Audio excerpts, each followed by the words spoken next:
असतो मा सद्गमय तमसो मा ज्योतिर्गमय मृत्योर्मामृतं गमय।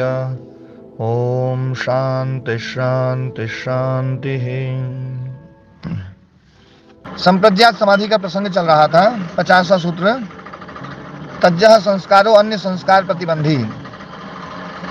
तो इसकी व्यास मुनि जी जो भूमिका बना रहे हैं, पहले समाधि प्रज्ञा प्रतिलंभे, समाधि प्रज्ञा जो है ऋतंभरा प्रज्ञा जो है प्रतिलंभे प्राप्ते, प्रतिलंभ मतलब प्राप्ति को बोलते हैं, प्राप्त होने पर योगिनः, योगी का जो प्रज्ञाकृता संस्कार हो, प्रज्ञाकृत जो संस्कार है, प्रज्ञा मतलब जो ऋतंभरा प्रज्ञा के द्वारा जो उत्पन्न हुआ संस्कार है, नवो नवो जायते, नया नया उत्पन्न होता है। तो नया नया संस्कार मतलब वो जो समाधि प्रज्ञा ऋतंभरा प्रज्ञा का जो संस्कार है, धीरे धीरे दृढ़ और दृढ़ और दृढ़ और दृढ़ उत्पन्न होता जाता है। और वो जो संस्कार है तज्जा संस्कारों अन्य संस्कार प्रतिबंधी, दूसरे संस्कारों को खत्म करता है, अन्य संस्कारों का प्रतिबंधी है। समाधि प्रज्ञा प्रभव संस्कारः, समाधि प्रज्ञा में उत्पन्न होने वाला संस्कार व्युत्थान संस्कार आशयम बाधते, व्युत्थान अवस्था के में उत्पन्न होने वाले संस्कार के कोश को बाधते, बाधित करता है। संस्कार आशयम, संस्कार का जो आशय है, कोश है, उसको समझना बाधित कर देता है, उसको समाप्त करता है। व्युत्थान संस्काराभिभवात् तत्प्रभवा प्रत्यया न भवन्ति, और जो व्युत्थान संस्कार के अभिभव से, उसके अभिभूत होने से, उसके समाप्त होने से, तत्प्रभवा उसके कारण से उत्पन्न होने वाली जो वृत्तियां हैं, प्रत्यय मतलब वृत्ति, न भवन्ति वो उठती नहीं है। फिर मतलब वृत्ति को रोकने का प्रोसेस बता रहे हैं कि वृत्ति कैसे रुकती है। तो बोले समाधि प्रज्ञा जब है, ऋतंभरा प्रज्ञा उत्पन्न हुई, तो ऋतंभरा प्रज्ञा के कारण से जो उत्पन्न हुआ संस्कार है वो व्युत्थान संस्कार को, व्युत्थान संस्कार मतलब जो अयोग की अवस्था है, योग की अवस्था से भिन्न अवस्था, उस अवस्था के जो संस्कार हैं उन संस्कारों को अभिभूत कर देना जो है, अभिभूत कर देती है, समाप्त कर देती है। और उसके कारण से उत्पन्न हुआ जो प्रत्यय है, वृत्ति है, वो वृत्ति भी नहीं होती है, क्योंकि संस्कार समाप्त हो रहा है तो वृत्ति भी समाप्त होगी। प्रत्यय निरोधे समाधि उपतिष्ठते, वृत्ति के निरोध होने पर समाधि उपस्थित हो जाती है। तथा समाधि प्रज्ञा है ना, उस समाधि से प्रज्ञा मतलब ऋतंभरा प्रज्ञा, तथा प्रज्ञाकृता संस्कार, और उससे फिर और संस्कार, इति नवो नवो संस्कार आश्रयो जायते, ऐसा करते हुए नया नया संस्कार जो है मतलब दृढ़ संस्कार जो है वो उत्पन्न होता है। तथा प्रज्ञा ततस्य संस्कारा इति, उससे वो ऋतंभरा प्रज्ञा, उससे फिर वो संस्कार, फिर संस्कार के कारण से फिर ऋतंभरा प्रज्ञा, फिर संस्कार, फिर ऋतंभरा प्रज्ञा और फिर संस्कार। तो ये कथम असौ संस्कार संस्कारातिशय चित्तम साधिकारम न करिष्यति थी। तो बोले कि ये जो संस्कार अतिशय है, संस्कार की जो प्रगाढ़ता है, ऋतंभरा प्रज्ञा के कारण से जो संस्कार दृढ़ हो रहे हैं, वो दृढ़ संस्कार चित्त को साधिकार नहीं करेंगे क्या? साधिकार मतलब त्रिगुणों में, गुणों में नहीं फंसाएंगे क्या? सत्व रजस तमस को जो है वो दृढ़ नहीं करेंगे क्या? तो उसका उत्तर दे रहे हैं, न ते प्रज्ञाकृता संस्कारा क्लेश क्षय हेतुत्वात् चित्तम अधिकार विशिष्टम कुर्वन्ति। ये कह रहे हैं कि प्रज्ञा के द्वारा किए हुए संस्कार, प्रज्ञा से उत्पन्न जो संस्कार है वो क्लेश क्षय हेतुत्वात्, क्लेश क्षय हेतु होने के कारण से, क्लेश ये जो संस्कार है ये संस्कार क्लेशों को समाप्त कर देते हैं। कह रहे हैं कि प्रज्ञा के द्वारा उत्पन्न हुए जो संस्कार हैं, ऋतंभरा प्रज्ञा के द्वारा उत्पन्न होने वाले संस्कार क्लेश को क्षीण कर देते हैं। क्लेश क्षय हेतुत्वात्, क्लेश को क्षीण करने के कारण से चित्तम अधिकार विशिष्टम न कुर्वन्ति, चित्त को अधिकार विशिष्ट मतलब जो है त्रिगुणात्मक जो है चित्त जो है, उस त्रिगुणात्मक चित्त की प्रगाढ़ता को नहीं करते हैं, अपितु जो त्रिगुण है, गुणाधिकार है, उनको धीरे धीरे समाप्त करते हैं। चित्तम ही ते स्वकार्यात् अवसादयन्ति, चित्त को वे अपने कार्य से उससे जो है हटाते हैं, निवृत्त कराते हैं। और जब निवृत्त कराते हैं तो ख्याति पर्यवसानम ही चित्त चेष्टितम इति, क्योंकि ख्याति पर्यवसान मतलब जहाँ तक ऋतंभरा प्रज्ञा या ना जो है उससे ज्यादा विवेक ख्याति जो उत्पन्न होती है, विवेक ख्याति पर्यवसानम ही चित्त चेष्टितम, चित्त की जो कुछ भी चेष्टा है वो ख्याति पर्यवसान है। ख्याति पर्यवसानम ही चित्त चेष्टितम इति, ख्याति पर्यवसान ही चित्त की चेष्टाएं हैं। चित्त में जो कुछ भी चेष्टा है, क्लेश है, कर्म है, विपाक है, आशय है, सब जो कुछ भी है ये ख्याति पर्यवसानम है, ख्याति में जाके समाप्त हो जाते हैं। विवेक ख्याति जैसी उत्पन्न होती है, विप्लवा विवेक ख्याति जो उत्पन्न होती है उसमें ये सब चीज समाप्त हो जाती है। ये बात बार बार इस बात को कहते हैं कि ये सारी चीजें जो है ना ख्याति तक ही हैं, ख्याति के बाद में जो है ना वो सब धीरे धीरे समाप्त हो जाती हैं। तो इसलिए जो है ख्याति पर्यवसानम ही चित्त चेष्टितम, ख्याति पर्यवसान विवेक ख्याति तक ही सब चेष्टाएं हैं चित्त की। इसलिए ये संस्कार जो ऋतंभरा प्रज्ञा का संस्कार या विवेक ख्याति का जो संस्कार है वो चित्त को संसार में फंसाने वाला नहीं है, वो गुणाधिकार में नहीं ले जाता है, बल्कि गुणाधिकारों से निवृत्त कराता है। इसीलिए चित्तम ही ते स्वकार्याद अवसादयंती, चित्त को गुणाधिकारों से निवृत्त कराने वाले हैं। निवृत्त है ना, अवसादयंती मतलब अवसाद की ओर ले जाते हैं, निवृत्त करने की ओर, निवृत्ति की ओर ले जाते हैं। तो ये बात जो है ना ऋतंभरा प्रज्ञा का संस्कार, ध्यान देना, ऋतंभरा प्रज्ञा का जो संस्कार है वो व्युत्थान संस्कार को, सामान्य अवस्था में जो चित्त वृत्ति रहती है, व्युत्थान अवस्था रहती है जो समाधि से भिन्न अवस्था है, मतलब चित्त वृत्तियां जब उठी हुई होती हैं उस अवस्था में जो भी संस्कार हैं उन संस्कारों को विवेक ख्याति द्वारा उत्पन्न हुए संस्कार समाप्त कर देते हैं। अब वो समाप्त हो गए हैं तो विवेक ख्याति है और संस्कार है, संस्कार से विवेक ख्याति उत्पन्न होती है, विवेक ख्याति से फिर संस्कार, संस्कार से फिर विवेक ख्याति, और ऐसे करते हुए ये विवेक ख्याति दृढ़ होती जाती है और संस्कार भी दृढ़ होते जाते हैं।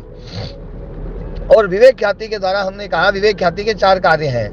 विवेक ख्याति के 4 कार्य हैं, सद्भूतम अर्थम प्रद्योतयति, क्षिणोति च क्लेशान, है ना, जो है कर्म बंधनानि श्लथयति, निरोधम अभिमुखम करोति। ये महर्षि व्यास मुनि जी के ही वाक्य हैं कि वो जो ऋतंभरा प्रज्ञा है या समाधि है, संप्रज्ञात समाधि, उसमें 4 चीजें होती हैं। एक पहली चीज कि वो सारे पदार्थों का ज्ञान उसमें होता है। दूसरा क्षिणोति च क्लेशान, क्लेशों को क्षीण कर देती हैं।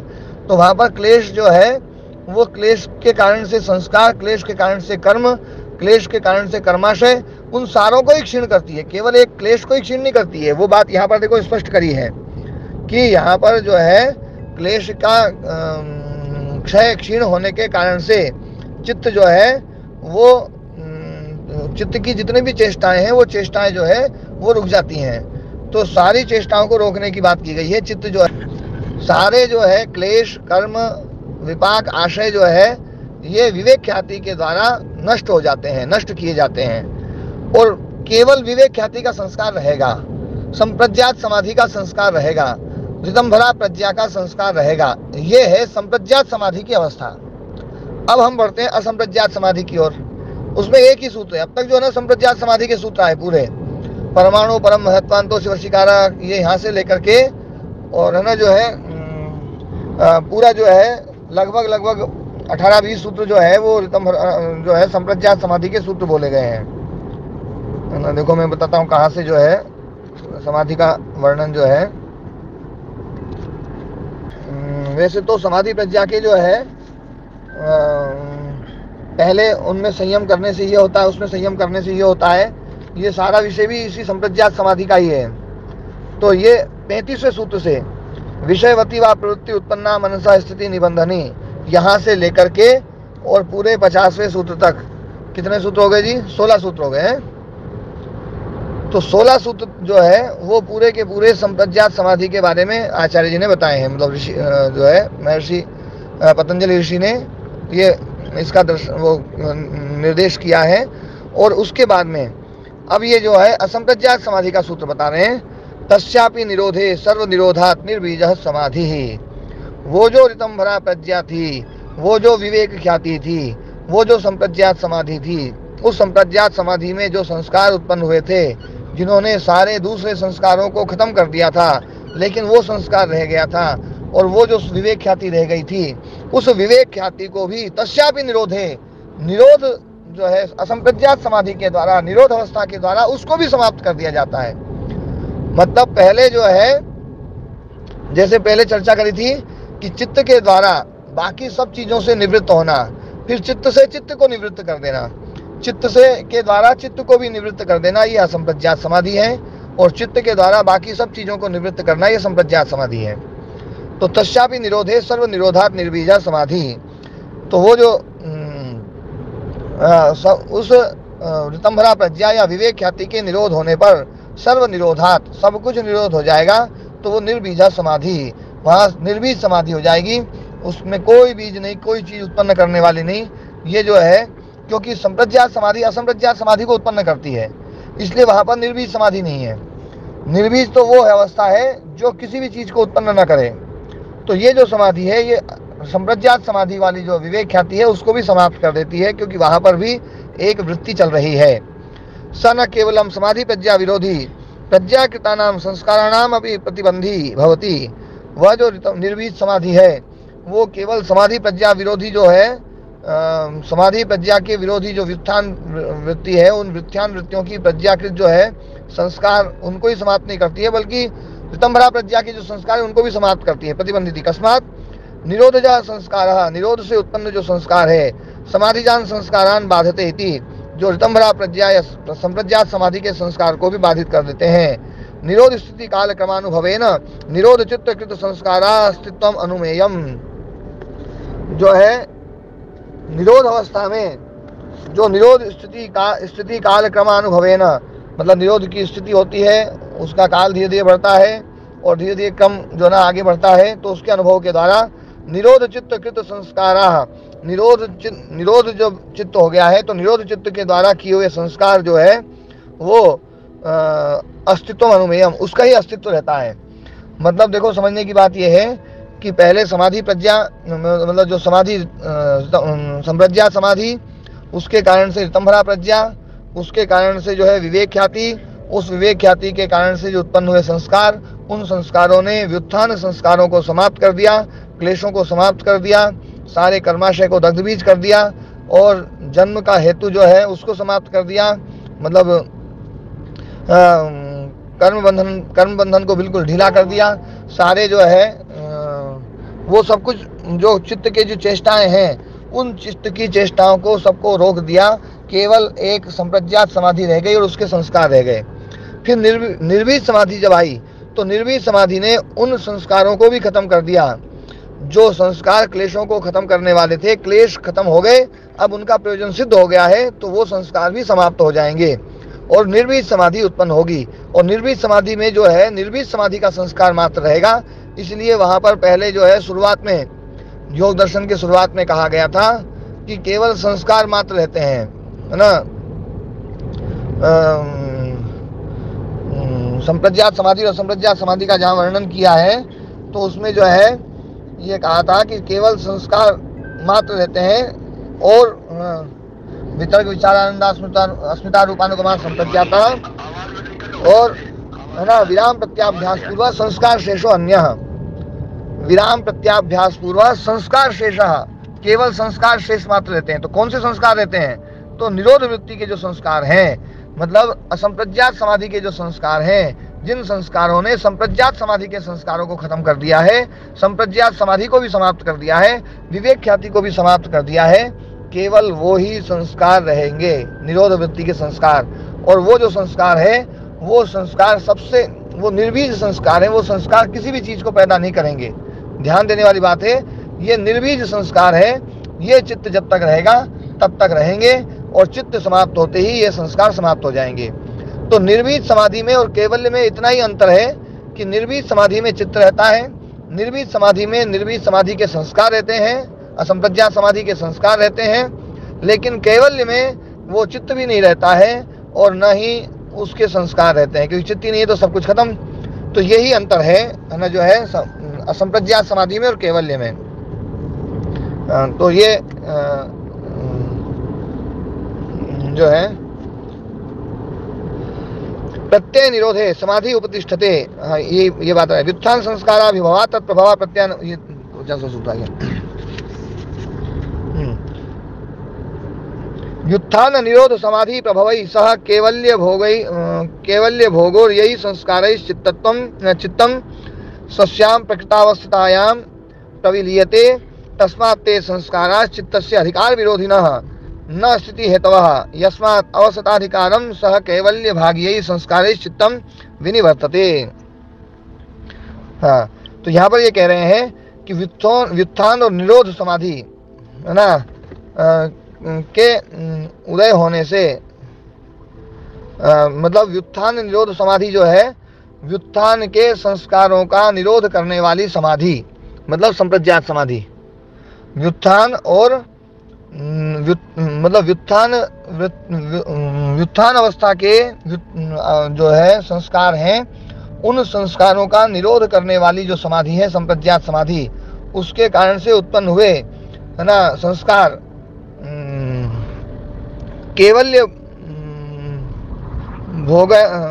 भोगोर यह संस्कार ही जो निरोध जात संस्कार है, केवल्य भोग जो संस्कार है, निरोध जात संस्कार है, वो तो इन संस्कारों के द्वारा चित्तम स्वस्याम प्रकृतावस्थितायाम,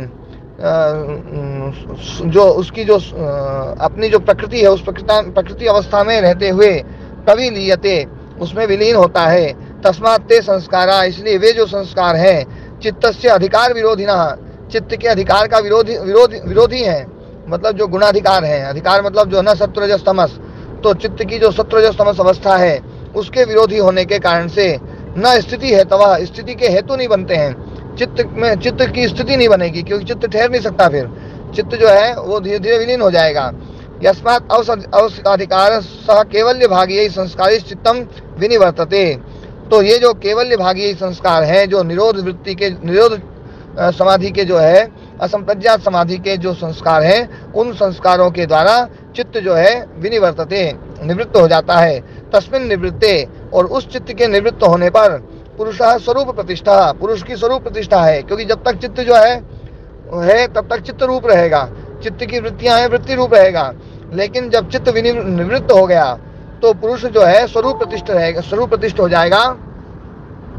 और वो जो चित्त स्वरूप प्रतिष्ठ होगा है ना, अतः शुद्ध मुक्त इत्युच्यते, वही शुद्ध और मुक्त कहा जाता है। वैसे तो वो शुद्ध और मुक्त पहले ही है, लेकिन जब चित्त जो है वो निवृत्त हो गया, समाप्त हो गया, तो उस अवस्था को हम मुक्त अवस्था कहते हैं। वास्तव में मुक्ति तो चित्त की हुई है, लेकिन हम उस अवस्था में आत्म तत्व को, शुद्ध पुरुष को हम मुक्त कह देते हैं कि भैया शुद्ध मन जो है। पर वो जो पुरुष है, वो पुरुष तो क्योंकि अपरिणामी है, वो तो पहले ही मुक्त था, लेकिन वृत्ति सारूप अवस्था आने के कारण से हम उसको उस रूप वाला मान रहे थे। जब चित्त हटी गया तो वो है ना स्वरूप, वो वृत्ति सारूप वाली अवस्था हट गई, और वृत्ति सारूप वाली अवस्था हट गई, सारे क्लेश समाप्त हो गए, अविद्या समाप्त हो गई, और अविद्या के कारण से जो उत्पन्न होने वाले कर्माशय वो समाप्त हो गया, सारे संस्कार समाप्त हो गए हैं, वासना समाप्त हो गई है, धर्म समाप्त हो गया है। जब सब कुछ समाप्त हो गया है तो वही जो है चित्त जो है वो पुरुष जो है वो पुरुष स्वरूप प्रतिष्ठ हो जाता है, शुद्ध हो जाता है, मुक्त हो जाता है। वो शुद्ध और मुक्त पहले ही है, लेकिन उस समय भान नहीं रहता है। इस समय मतलब हमें पता चलता भी है तो है ना मुक्त है पुरुष।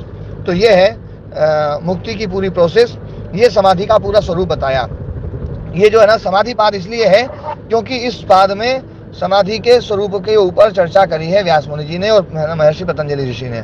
तो समाधि का पूरा स्वरूप अब है ना जो ना इसमें वो है। अब समाधि का क्या क्या साधन है उसके वो दूसरे पाद में बताए जाएंगे। तो ये पाद पूरा समाप्त हुआ। इति श्री पातंजलि सांख्य प्रवचने वैयासिके समाधि पाद प्रथम। समाधि पाद जो है यहाँ पर समाप्त हुआ व्यास मुनि के द्वारा कृत जो है सांख्य प्रवचन में। मतलब जो सांख्य ज्ञान का नाम है, मतलब सांख्य योग जो है वो एक ही वास्तव में सांख्य ज्ञान ही है। योग सांख्य जो है वो एक ज्ञानात्मक है, योग उस ज्ञान को अर्जन करने की क्रियात्मक रूप है बस। तो ये पहला पाद समाप्त हुआ। अब इसमें जो है हाँ कोई कुछ पूछ रहा है?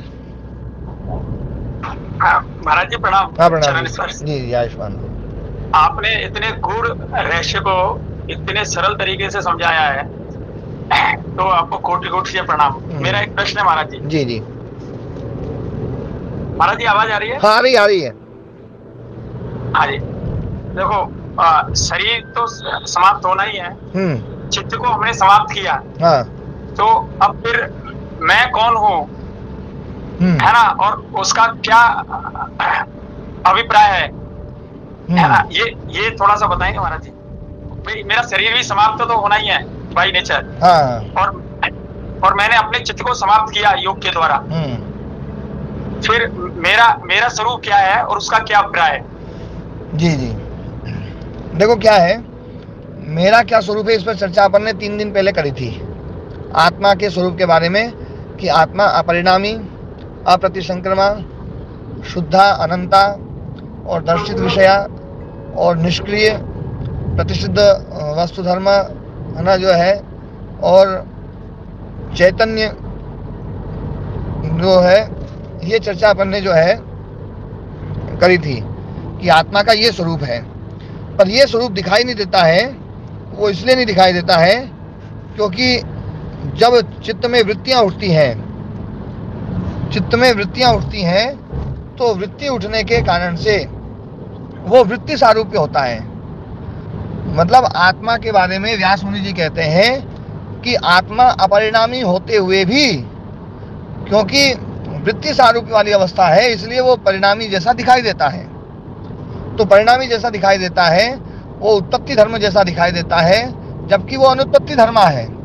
उत्पत्ति धर्म मतलब कि अलग अलग धर्म उसमें उत्पन्न हो रहे हैं, कभी घट रूप हो रहा है, कभी पट रूप हो रहा है, कभी क्रोध वृत्ति के कारण से क्रोधी हो रहा है, कभी लोभी हो रहा है, कभी कामी हो रहा है, कभी शांत हो रहा है, कभी दुखी हो रहा है, कभी सुखी हो रहा है।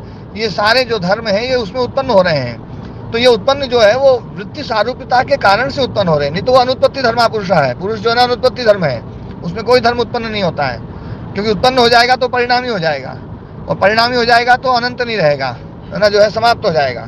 तो इसलिए जो है वृत्ति जब समाप्त हो गई, चित्त जब समाप्त हो गया, तो वृत्ति सारूप्य अवस्था हट गई।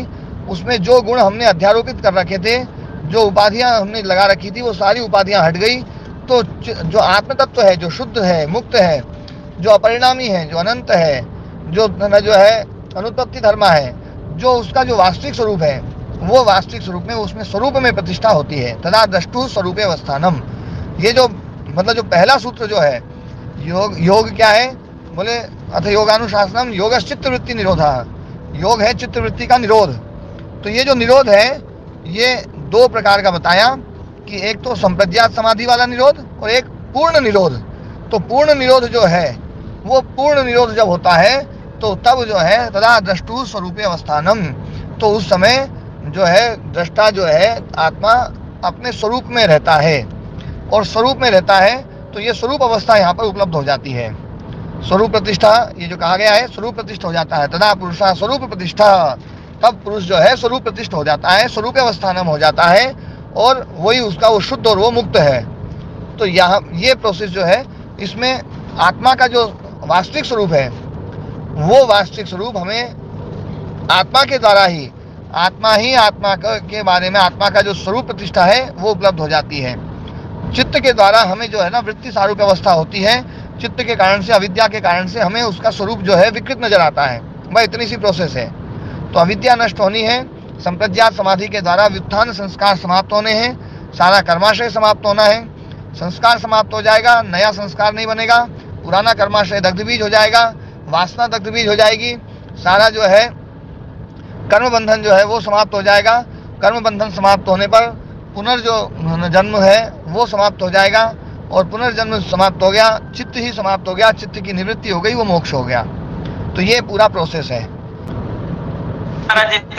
हाँ, आत्मा का जो मतलब वास्तविक जो स्वरूप है उसका बोध हो जाता है, स्वरूप प्रतिष्ठा हो जाती है। तो वो सब आत्मा का ही स्वरूप है, फिर वो आत्मा का ही रहेगा। बात यह है कि हमारा जो चित्त है, तो वो चित्त जो है वो समाप्त हुआ, और वो चित्त समाप्त हुआ तो हम मुक्त हैं। लेकिन जो दूसरा व्यक्ति है जिसका चित्त अभी मुक्त नहीं हुआ है, तो उसके लिए तो अभी संसार चल ही रहा है ना, पूरा संसार उसके लिए चलेगा। फिर एक ना जो है, जी महाराज, हाँ, एक सूत्र है ना, कृतार्थम प्रति नष्टम अपि अनष्टम तद अन्य साधारणत्वात्।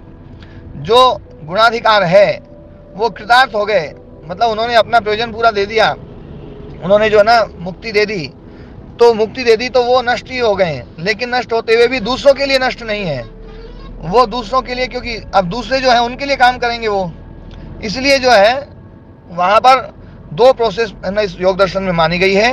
एक प्रोसेस तो ये है कि वो है ना जो है बिल्कुल गुणाधिकार ही समाप्त हो जाते हैं, चित्त समाप्त होता है, गुणाधिकार समाप्त होते हैं। लेकिन एक प्रोसेस ये भी है कि गुणाधिकार अन्यों के लिए है ना जो है चरितार्थ हो जाएंगे, उसके लिए तो जरूरत नहीं है, वो उसके लिए तो बिल्कुल समाप्त हो गया। ऐसी प्रोसेस जो है तो दो प्रोसेस उसमें बताई गई है। अब जो है मैं एक सूत्र जो तदा द्रष्टु स्वरूप अवस्थानम, इस सूत्र के ऊपर थोड़ी सी व्याख्या जो है महाराज जी। हाँ जी, तदा द्रष्टु स्वरूप अवस्थानम, इस सूत्र को थोड़ा सा समझा जाए, क्योंकि मुख्य सूत्र यही है, ये तदा द्रष्टु स्वरूप अवस्थानम, मतलब दो सूत्र जो है ना, योगश चित्तवृत्ति निरोधा तदा द्रष्टु स्वरूप अवस्थानम वृत्ति सारूप्यम इतरत्र, ये जो चार सूत्र हैं, अथ योगानुशासनम योगश चित्तवृत्ति निरोधा तदा द्रष्टु स्वरूप अवस्थानम वृत्ति सारूप्यम इतरत्र, ये जो चतुर्सूत्री है महाराज जी, लगभग हर दर्शनों में जो चार सूत्र हैं, प्रारंभ के कहीं पर दो सूत्र, कहीं पर तीन सूत्र, कहीं पर चार सूत्र, उन सूत्रों में पूरा दर्शन का निचोड़ बताया जाता है ना जो है। वेदांत में जो चार सूत्र हैं उनकी जो व्याख्या उसको कहा ही जाता है चतुर्सूत्री व्याख्या, वो चार सूत्रों में पूरा वेदांत है, उसके बाद में उन्हीं चार सूत्रों की व्याख्याएं हैं। ऐसे ही जो है ये जो योग दर्शन में जो चार सूत्र हैं, अथ योगानुशासनम, पहले योग बताया कि भैया योग जो है ना, योग का अनुशासन जो है ना वो शास्त्र किस लिए प्रवृत्त हुआ है, शास्त्र का विषय पहले सूत्र में स्पष्ट किया। दूसरे में योग के बारे में बताया कि योगश चित्तवृत्ति निरोधा, चित्तवृत्ति निरोध वो योग है। संप्रज्ञात समाधि और असंप्रज्ञात समाधि पूरी की पूरी इसमें आ गई, और उस संप्रज्ञात समाधि असंप्रज्ञात समाधि का फल क्या है, तदा द्रष्टु स्वरूप अवस्थानम, दृष्टा जो है स्वरूप में अवस्थान रहता है। और जब चित्तवृत्ति निरोध नहीं हुई तो क्या होगा, तो बोले वृत्ति सारूप्यम इतरत्र, वो वृत्ति रूप रहेगा। हम जो है वृत्ति सारूप में हैं, योगी जो है, जो मुक्त योगी है, वो स्वरूप अवस्था में रहता है। ये चार सूत्रों की व्याख्या है। आगे सब वृत्तियां कितने प्रकार की हैं, वृत्तियों में क्या क्या है। हाँ जी, तदा द्रष्टु स्वरूप अवस्थानम, इस सूत्र को लेकर के थोड़े से भिन्न मत हैं लोगों के। हाँ, अब मैं उसके बारे में थोड़े से चर्चा करूंगा, मैं उसी बात को पहले ला रहा हूँ। तो ये जो चार सूत्र हैं ये मुख्य सूत्र हैं, पूरा योग दर्शन इन्हीं चार सूत्रों की व्याख्या ही व्याख्या है। देखो जो है उस जो चार सूत्रों में जो तदा द्रष्टु स्वरूप अवस्थानम सूत्र है, वहां पर दृष्टा शब्द का अर्थ जो है, कई लोग परमात्मा अर्थ करते हैं कि परमात्मा के अर्थ, परमात्मा के स्वरूप में स्थित हो जाता है आत्मा, आत्मा परमात्मा के स्वरूप में स्थित हो जाता है। ऐसी व्याख्या व्यास मुनि जी ने बिल्कुल भी नहीं करी है। व्यास मुनि जी ने 23वें सूत्र तक ईश्वर विषय को छेड़ा ही नहीं है। 23वें सूत्र तक जो है ईश्वर विषय को नहीं छेड़ा। 23वें सूत्र में ईश्वर प्रणिधानाद्वा वहां पर जाकर के छेड़ा है, उससे पहले नहीं छेड़ा।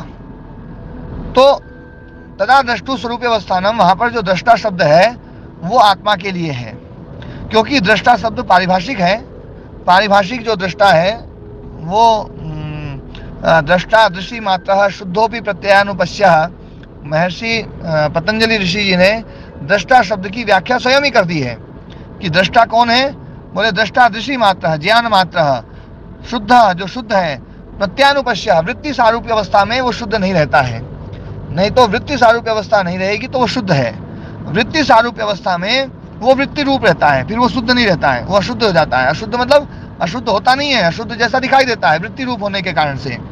जैसे आकाश जो है वो बहुत व्यापक है, लेकिन घड़े के कारण से वो छोटा दिखाई दे रहा है, गोल दिखाई दे रहा है, लंबा दिखाई दे रहा है, वो घट के कारण से है।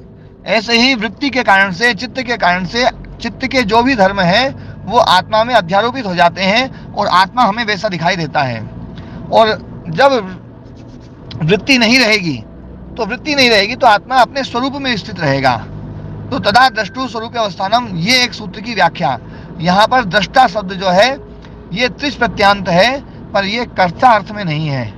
कर्ता अर्थ में त्रिश प्रत्यय यहाँ पर महाराज जी नहीं लिया, ये भाव में लिया है। दृष्टा मतलब ज्ञान मात्र, दृष्टा मतलब दर्शन मात्र, ज्ञान मात्र, दृष्टा मतलब दृष्टि मात्र, ज्ञान मात्र।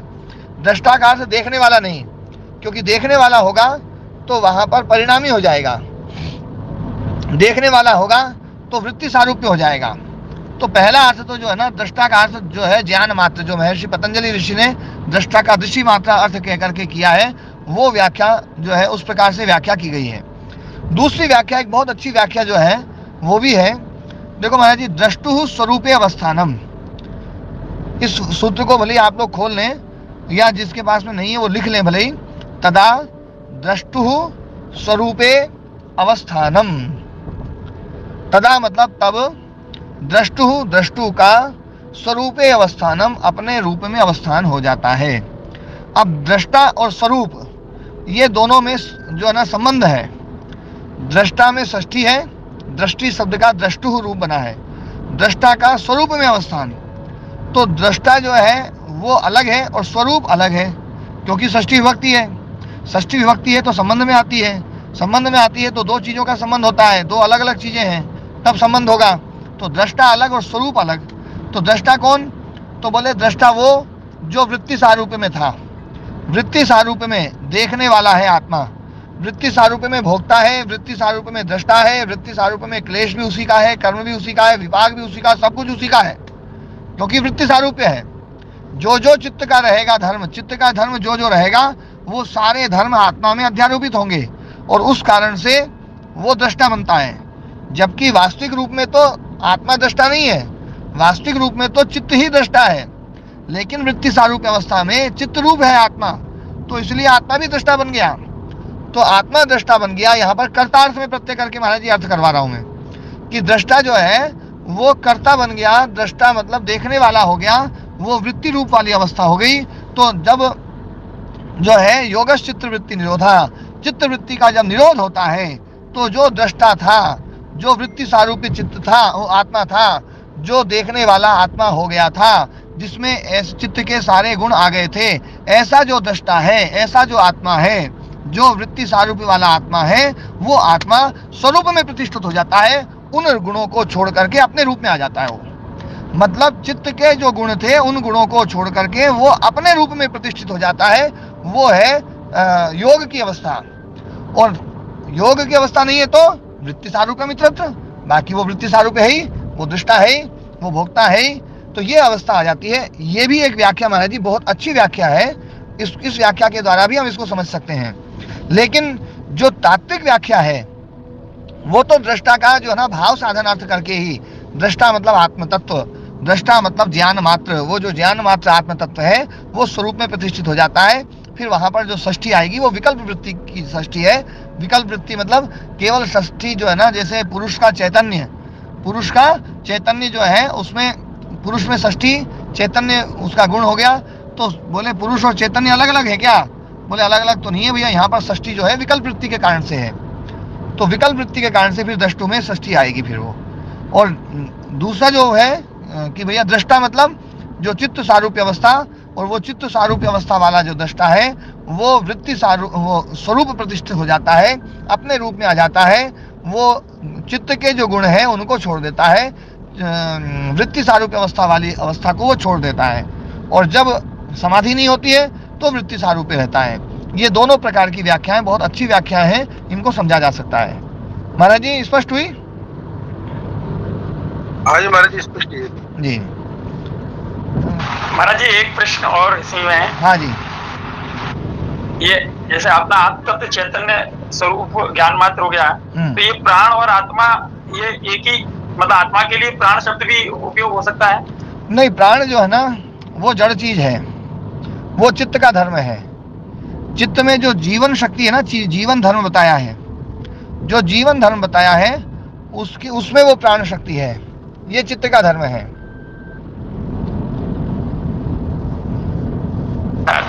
ठीक है महाराज। हाँ जी। स्वामी जी नमस्ते। हाँ नमस्ते जी। ये दृष्टु में नेत्रिच प्रत्यय भाव में हुआ है। हाँ, तो उसका अर्थ हुआ दृष्टि मात्र मतलब ज्ञान मात्र, ज्ञान मात्र धात्वर्थ केवल। तो वो ज्ञान मात्र तो है, फिर दृष्टु फिर स्वरूप में अवस्था कहाँ से? अगर वो मतलब ज्ञान मात्र है तो ज्ञान मात्र में स्थित हो जाता है। बाकी अवस्था में, वृत्ति सारूप्य अवस्था में वो अज्ञान अवस्था में रहता है। अज्ञान अवस्था में मतलब वृत्ति रूप में रहता है। वृत्तियां क्या है? वृत्तियां सारी अविद्या है। वृत्तियां जो है वो अविद्या है। वृत्तियां जो है वो विषय रूप है, संसार रूप है। घट को देख रही तो घट रूप हो गई, पट को देख रही तो पट रूप हो गई, है ना। तो वृत्ति रूप जो है ना वो आत्मा हो जाता है। लेकिन जब समाधि होती है, वृत्ति निरोध होता है, तो वृत्ति निरोध होने पर प्रश्न यही उठ रहा है कि भैया वो वृत्ति रूप रहता है, ये आप समझाओगे आगे। तो वृत्ति जब हटा दी तुमने तो फिर आत्मा किस रूप में रहेगा? प्रश्न तो यही खड़ा होता है। तो वृत्ति मतलब जो है अपन ये कहते हैं कि भैया ये व्यक्ति दिन में जो है ना, जैसे कोई अपने घर, अपने आपके यहाँ पर आपके आश्रम में, सुमंतानंद जी आपके आश्रम में जैसे कोई अतिथि आया और आपने उस अतिथि को ये कहा कि आप दिन में इस तख्त पे बैठेंगे और वो 2-3 दिन रुक रहा है, तो सीधा प्रश्न करेगा वो कि भैया दिन में मैं यहाँ बैठूंगा, रात में कहाँ बैठूं? पूछेगा कि नहीं पूछेगा? है ना। तो वो ये जो सूत्र है ये उसी चीज के लिए है। पहले हम मतलब ये कहेंगे आगे कि वृत्ति सारूप्य होता है आत्मा, वृत्ति जैसी रूप वाली है वैसा रूप वाला आत्मा हो जाता है। फिर आपने कह दिया बोले वृत्ति का निरोध योग है, तो वृत्ति हट गई तो वृत्ति का रूप तो आत्मा रहेगा नहीं, क्योंकि वृत्ति हट गई। आपने दिन में कहा था तख्त पे बैठने के लिए, दिन तो खत्म हो गया, अब रात में कहाँ बैठे? वृत्ति खत्म होगी तो अब कहाँ आत्मा का क्या रूप रहेगा? वृत्ति थी तब तो वृत्ति सारूप्य था, तो बोले जब वृत्ति हट जाएगी तो आत्मा स्वरूप प्रतिष्ठ हो जाएगा।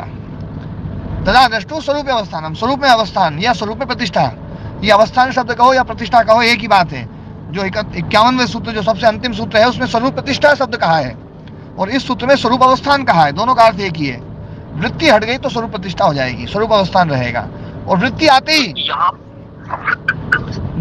वृत्ति रूप हो जाएगा। जी एक मिनट अभी रुकिए बहन जी, अभी सुमंतान जी का प्रश्न आ रहा है अभी एक बार। हाँ जी सुमंतान जी, इसको भी विकल्प वृत्ति मानना पड़ेगा ना? ये द्रष्टु का स्वरूप अवस्थान जो है ना ये विकल्प वृत्ति वाला बताया मैंने, पहले बता दिया था ना। जैसे पुरुष का चैतन्य षष्ठी विभक्ति जो आई है वो विकल्प वृत्ति के कारण है ना। और ये जो द्रष्टु जो त्रिच प्रत्यय भाव में, त्रिच प्रत्यय तो कहीं भाव में होता नहीं, कर्ता में होता है। भाव में नहीं होता है, भाव में भी हो जाता है पर भाव में अधिकतर नहीं होता है, वो कर्ता में होता है। लेकिन है ना जो है सारे जो है कृत प्रत्यय जो है बहुल करके होते हैं, अलग अलग अर्थ में भी हो जाते हैं, अलग अलग है ना जो है ना प्रत्यय भी हो जाते हैं, है ना। मतलब ये पहली बार यहीं पर देखने को मिला है। इसलिए यहाँ पर जो ना, हाँ इसीलिए दृष्टा शब्द का अर्थ बताया आचार्य को, इसलिए बताना पड़ा। दृष्टा दृषि मात्र, दृष्टा मतलब दृषि मात्र मतलब ज्ञान मात्र, कर्तार्थ नहीं है। वहाँ कर्तार्थ होता है तो आचार्य कर्तार्थ का अर्थ करते, वहां पर केवल दृष्टा का अर्थ बताया है दृषि मात्र, मतलब केवल दृश्य धातु का अर्थ मात्र।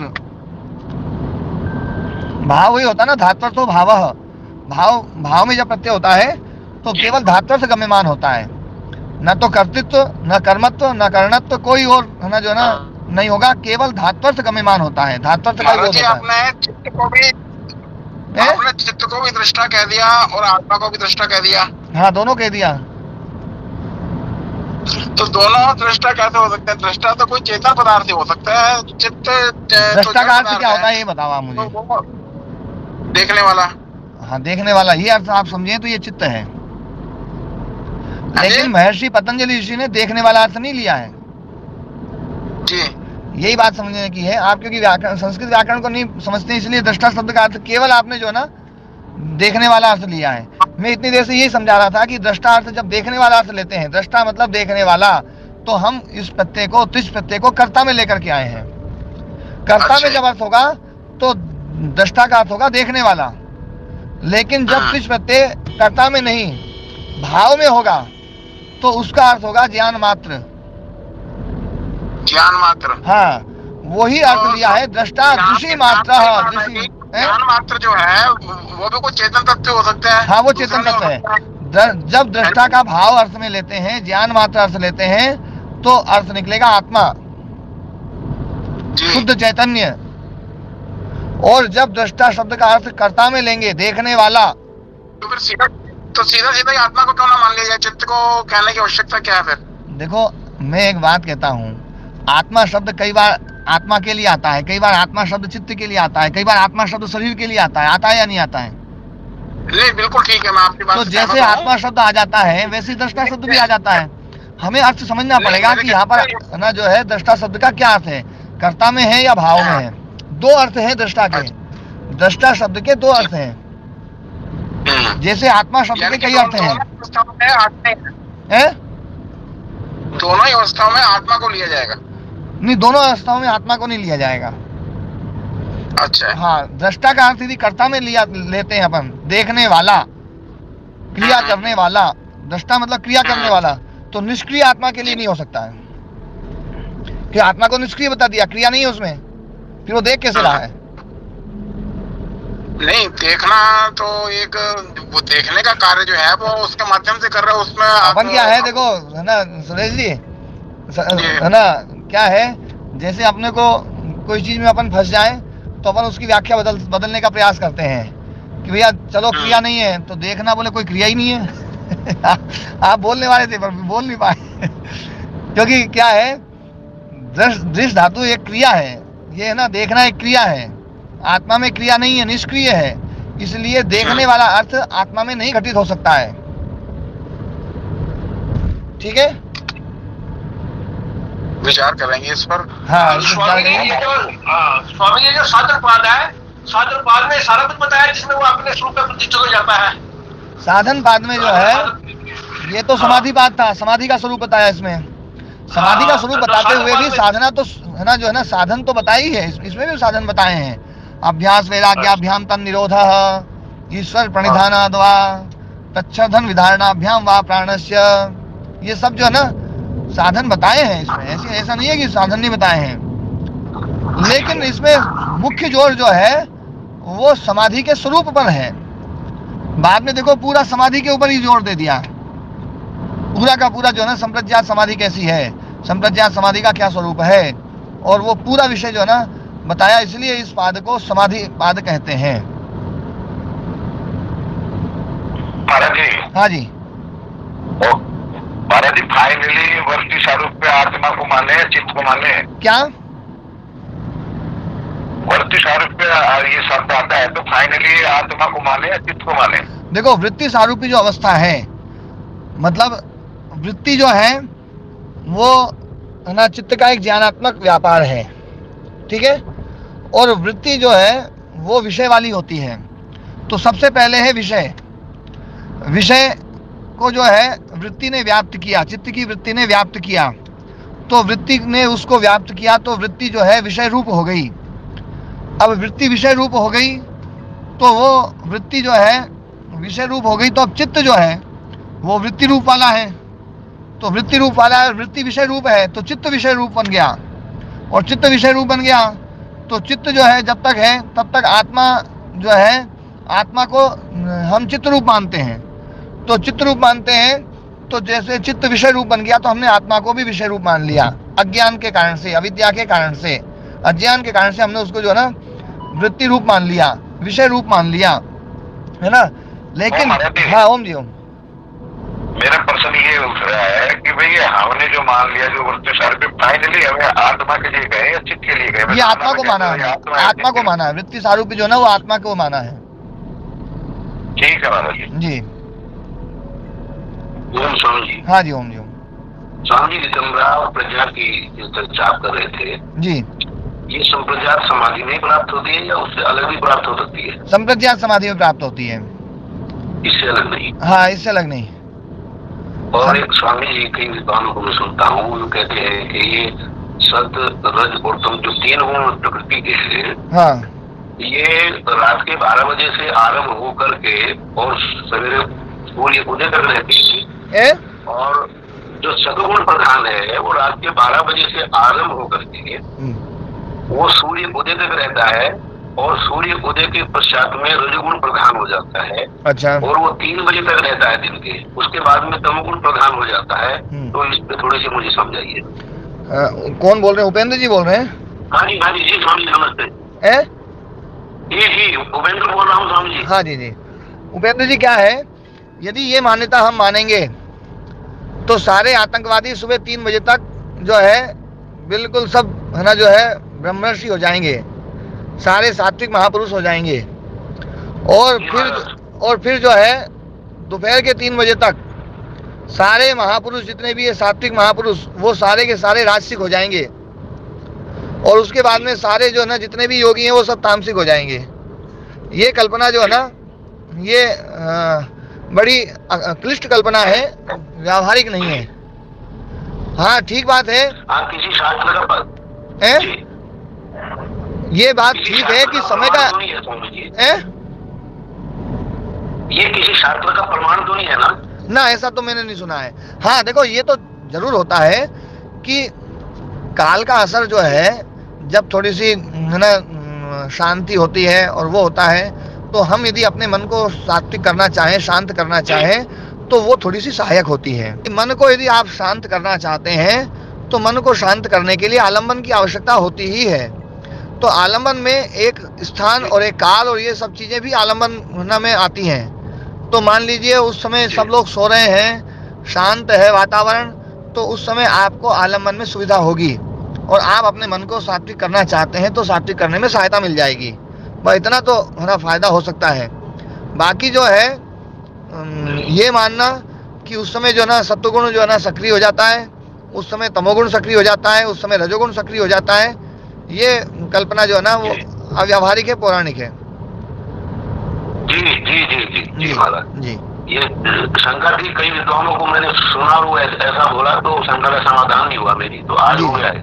जी जी। ये किसी शास्त्र का प्रमाण नहीं है, बस ये ठीक है बात। जी ठीक है स्वामी जी, धन्यवाद धन्यवाद। नहीं ओम।